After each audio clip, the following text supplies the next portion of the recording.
Olá, meu irmão, minha irmã, meu nome é Gerson Pojo. Estamos aqui no canal da Comunidade Querigma para fazer mais um vídeo. Dessa vez a gente vai fazer uma pequena meditação sobre o texto de Filipenses 2, de 1 a 5. Um texto maravilhoso que às vezes não se medita muito, se medita mais a sequência desse texto e fala sobre a kenosis. Nós vamos falar hoje sobre a questão da vida fraterna, do amor entre irmãos, a importância desse amor e como é que se dá essa sadia convivência no seio de uma comunidade, de uma igreja, de um movimento, de uma pastoral dentro da igreja. Gente, é só na igreja? Não, na família, em qualquer lugar que tenha uma reunião de pessoas de boa vontade. Porque é difícil conviver com gente de má vontade, né? Então vamos ao texto para a gente poder tentar entrar numa certa profundidade juntos. Diz assim o texto, em Filipenses 2, de 1 a 5. Portanto, pelo conforto que há em Cristo, pela consolação que há no amor, pela comunhão no Espírito Santo, por toda ternura e compaixão, levai à plenitude a minha alegria, pondo-vos acordes no mesmo sentimento e no mesmo amor, numa só alma, num só pensamento, nada fazendo por competição e vanglória, mas com humildade, julgando cada um os outros superiores a si mesmo, nem cuidando cada um do que é seu, mas também do que é dos outros. Tem de vós os mesmos sentimentos de Cristo Jesus. Que texto maravilhoso. Palavra do Senhor, graças a Deus. Olha só, essa meditação, essa reflexão veio dentro de um cenáculo, um encontro da nossa comunidade chamado Cenáculo, que é feito todo ano. São 7 dias de meditação de temas que são relevantes para o nosso carisma. A comunidade católica Querigma é uma comunidade de pregadores cuja espiritualidade é o esvaziamento, a kenosis, e o batismo no Espírito Santo. E a nossa missão específica é levar as pessoas ao encontro pessoal com Jesus e aprender a amá-lo e amar a igreja. A nossa carta, São Paulo faz uma invocação pelo mais sagrado do sagrado, pelas 3 pessoas da Santíssima Trindade.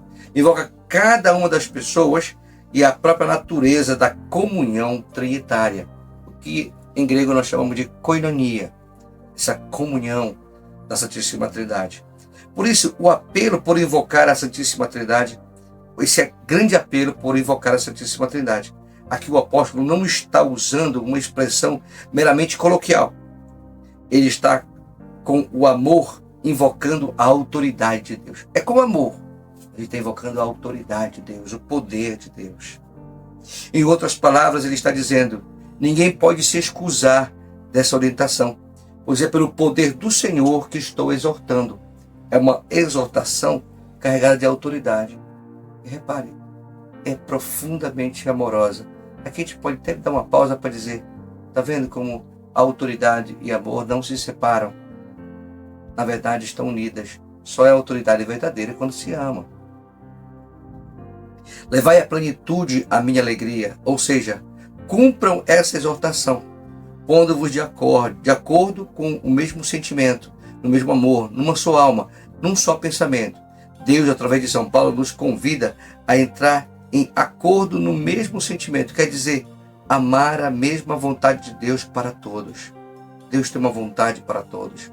Essa vontade é única para todos, que é a vontade de santidade.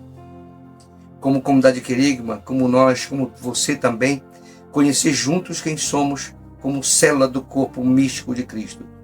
Quem nós somos juntos? O que Deus quer para nós? Por exemplo, nós somos católicos. E amar a vontade de Deus é amar a nossa catolicidade, ser fiel, perseverar na doutrina dos apóstolos, a tradição, o magistério, a revelação através da palavra de Deus e da tradição da igreja. Uma célula viva que necessita estar saudável, sã.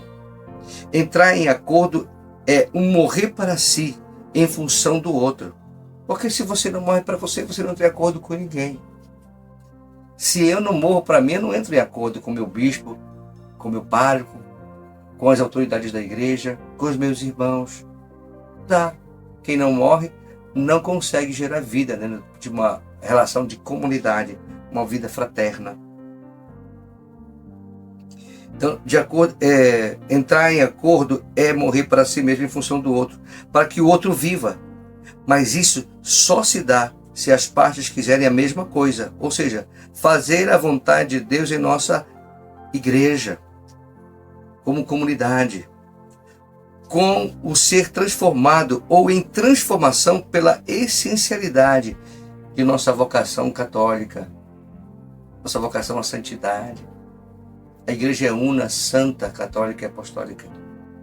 Para sermos aquilo que devemos ser um só corpo, um só pensamento, uma unidade de amor, na mesma doutrina, no mesmo magistério. E aqui não quero discutir doutrinas, a doutrina da igreja.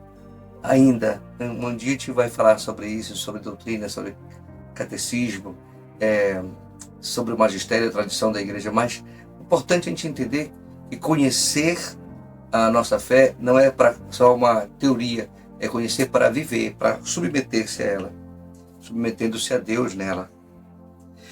No mesmo amor. O amor aqui é também, em primeiro lugar, a Deus, mas o apóstolo convida a todos nós que somos comunidade a amar juntos e unidos, em comunhão, em unidade, no mesmo e único amor, com o selo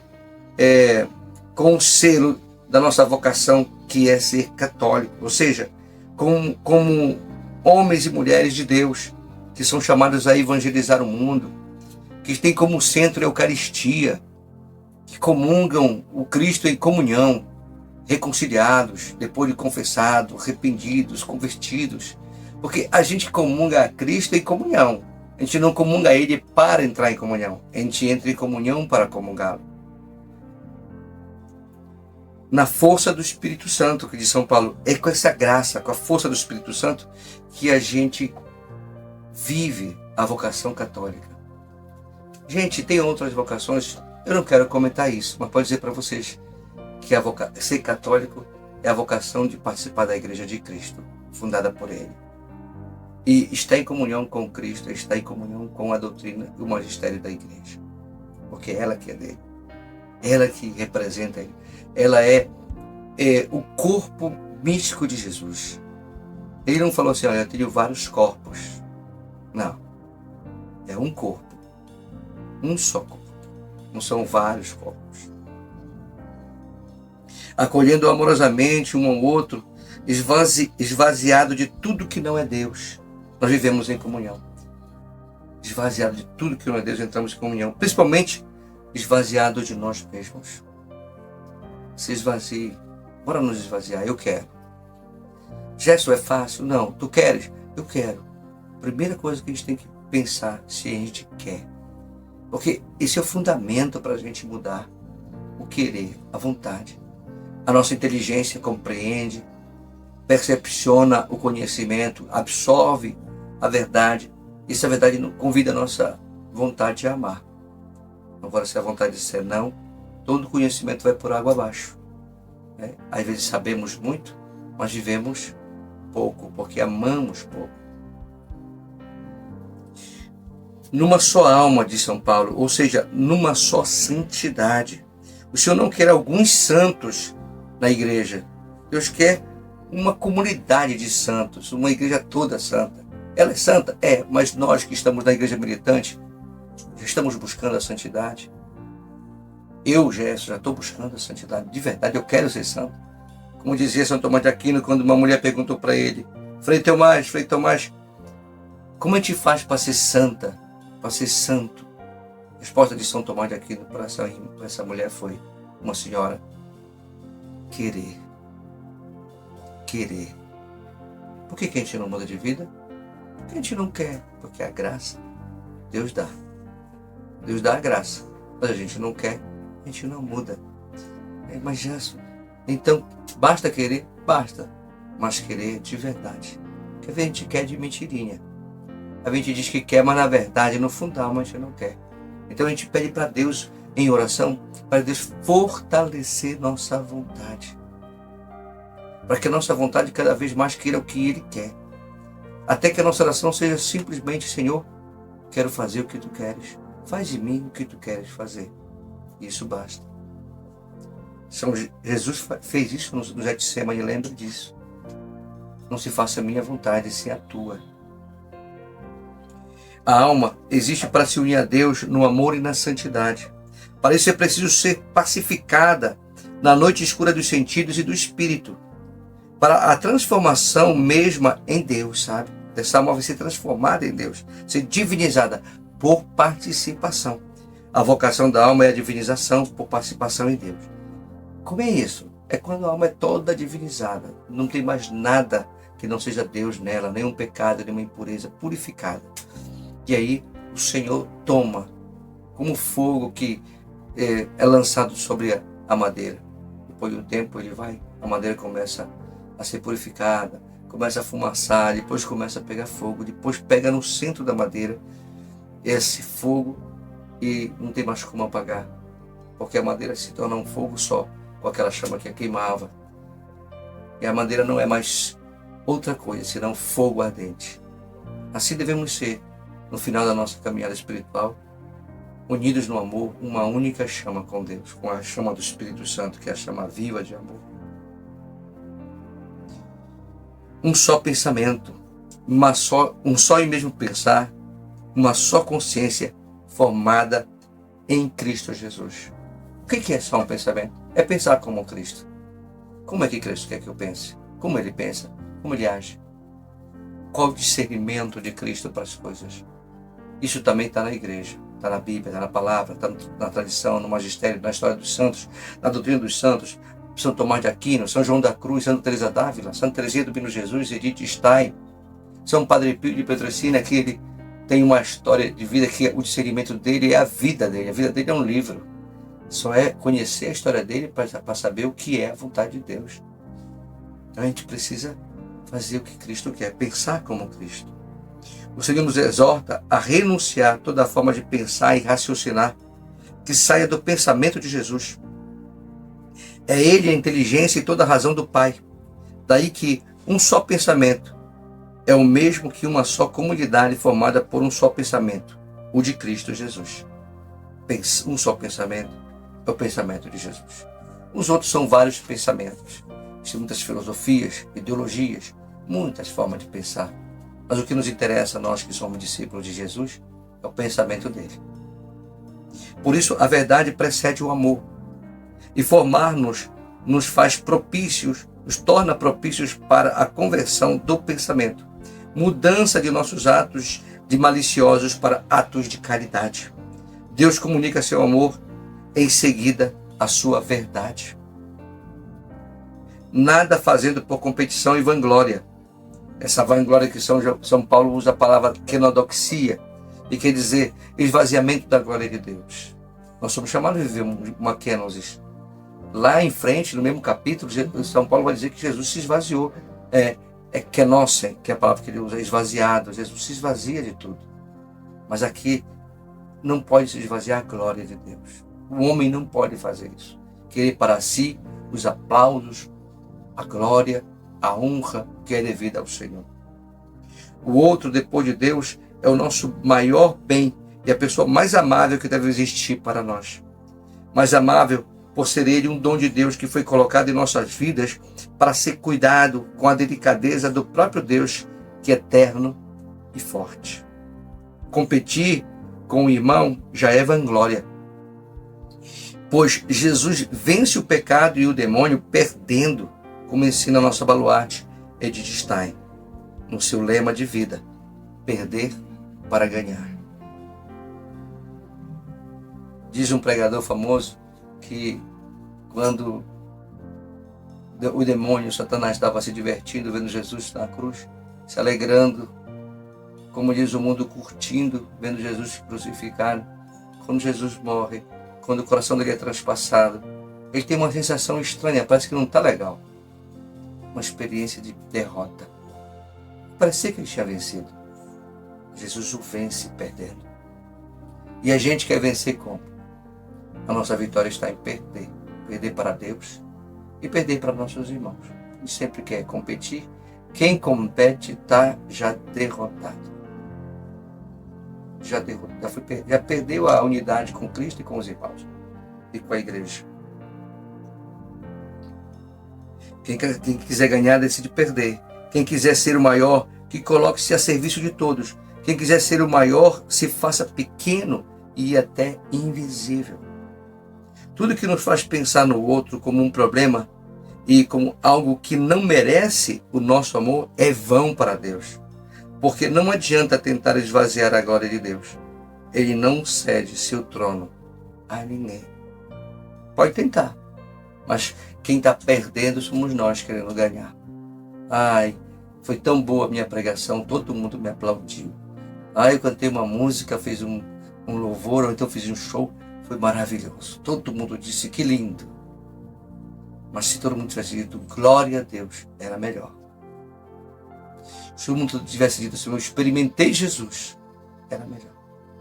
Eu conheci a Deus hoje nesse evento, porque Ele estava aqui, agindo poderosamente em nossas vidas com o seu amor e a sua misericórdia. Isso é glória a Deus, isso dá glória a Deus. Mas quando o elogio, todos os aplausos vêm para a gente diz, obrigado, que bênção, que bom, como se a gente fosse o protagonista da graça, e nós não somos. Nós somos servos inúteis, disse Jesus. Não fazemos mais do que nossa obrigação. Quem se autodestrói é o orgulhoso em seu orgulho, e por seu próprio orgulho será esmagado. O que nos esmaga? Nosso orgulho. Não é Deus, não. Às vezes se coloca muito a culpa em Deus das coisas que nós somos e fazemos. Tudo fazer com humildade, julgando cada um os outros superiores a si mesmo. A primeira característica da humildade é o conhecimento próprio a partir da verdade que é Deus. A verdade que é Deus. Esse autoconhecimento é que gera a verdadeira humildade, pois ele só mostra o que em nós é pecado, malícia e imperfeição. Com essa humildade é natural e muito mais fácil considerar o outro e todos superiores a nós, mais dignos e mais honrados. Mas Gerson, autoconhecimento é isso? É. E conhecimento de Deus é aquilo que Deus mostra dele para mim. E sempre Ele vai dizer que me ama. Sempre Deus quer me amar, quer manifestar misericórdia. Deus é amor e só sabe amar de São Tomás. Isso quando Ele mostra a mim mesmo quem eu sou e como Ele vê minhas trevas, Ele mostra minhas trevas. Por quê? Porque Ele quer que essas trevas sejam dissipadas pela sua graça. Ele quer que eu reze, que eu busque, que eu clame, que eu suplique, até que eu me torne aquilo que Ele quer que eu seja. O humilde que considera os outros como superiores sempre pensa no que é dos outros como algo a se preocupar, gerando no coração um desejo constante de ajudar, de contribuir, de querer carregar com os outros as suas fadigas. O humilde nunca pensa em si primeiro, pensa primeiro em Deus e nos irmãos. Tende em vós os mesmos sentimentos de Cristo Jesus. Sentir como Cristo é ser um outro Cristo, configurado a Ele. Deus te abençoe, meu irmão, que você deseje ser isso, ser um outro Cristo. Porque é isso que quer dizer ser cristão, ser um outro Cristo, um alter Christus, um outro. Nós somos, pela nossa vocação, pelo nosso batismo, nós somos sacerdotes com Cristo. Somos chamados a um sacrifício de amor, a viver uma vida de bons pastores, que dá vida pelas ovelhas. E como a gente às vezes não tem ovelha, nós temos irmãos para dar vida, amigos de fé. Faça isso. Ligue para alguém agora, mande uma mensagem dizendo: irmão, eu amo você. Minha irmã, eu amo você. E estou aqui para caminhar junto, rumo à eternidade. Porque só quem vive assim conquista a eternidade em nome de Jesus. Deus te abençoe, te guarde, te dê paz, coragem, entusiasmo pela vida e por Cristo e pela igreja. Amém.